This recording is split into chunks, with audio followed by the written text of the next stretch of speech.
Mungkin, betul.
தமிழகத்தின் பிரபல பத்திரிகையாளர் திரு சவுக்கு சங்கர் அவர்கள் மீது உதகை நகரில் அல்லிராணி என்கின்ற காவல் ஆய்வாளர் அளித்த புகாரின் அடிப்படையில் தொடுக்கப்பட்ட வழக்கில் அவரை ஆஜர்படுத்த இன்று போலீசார் நீதிமன்றத்துக்கு அழைத்து வந்தனர். இந்த நீதிமன்றத்தில் ஆஜர்படுத்தி அவரை நீதிபதி அவர்கள் 12/8 வரை 15 நாட்கள் காவலில் வைத்து உத்தரவிட்டார். அதற்கு நாங்கள் எங்களுடைய எதிர்ப்பை தெரிவித்தோம், எங்களுடைய வாதங்களை முன்வைத்தோம். ஏனென்றால் இந்த குறிப்பிட்ட ஒரே சம்பவத்திற்காக தமிழகத்தில் பல்வேறு மாவட்டங்களில் 17 வழக்குகள் தாக்கல் செய்யப்பட்டுள்ளன. ஒரே ஒரு சம்பவத்திற்காக 17 வழக்குகள் வெவ்வேறு மாவட்டங்களில் வெவ்வேறு காவல் நிலையங்களில் தாக்கல் செய்யப்பட்டுள்ளது. இந்த 17 வழக்குகளில் பல்வேறு வழக்குகள் கிட்டத்தட்ட 10 வழக்குகளில் அவருக்கு ஜாமீன் வழங்கப்பட்டு விட்டது.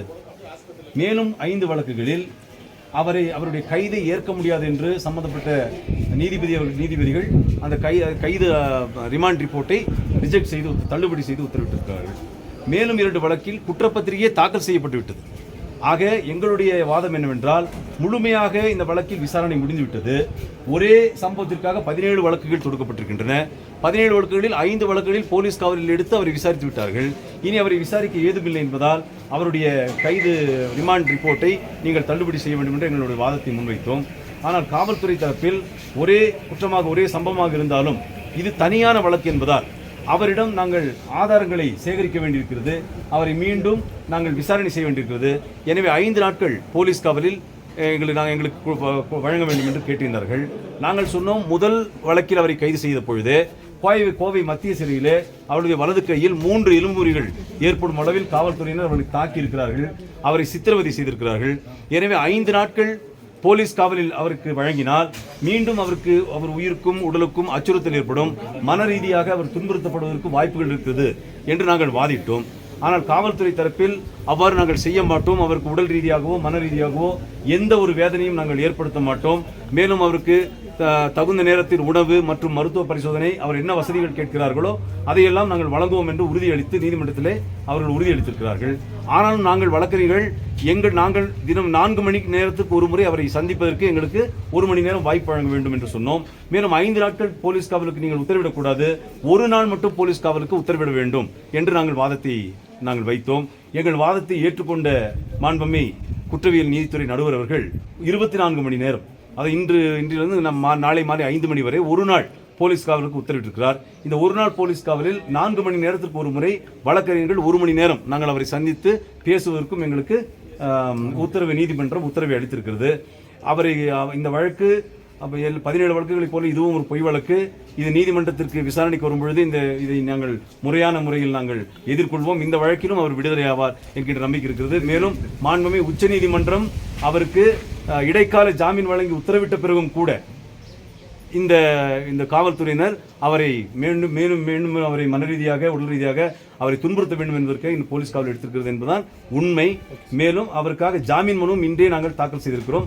விரைவில் அவர் ஜாமீன் வெளியே கொண்டு வருவோம். இந்த வழக்கில் அவர் ஜாமீன் வெளியே வந்து விட்டால் அனைத்து வழக்கிலும் ஜாமீன் பெற்றுவிட்டதால் அவர் முழுமையாக இன்னும் 2 நாட்களில் வெளியே வருவதற்கான வாய்ப்புகள் பிரகாசமாக உள்ளன.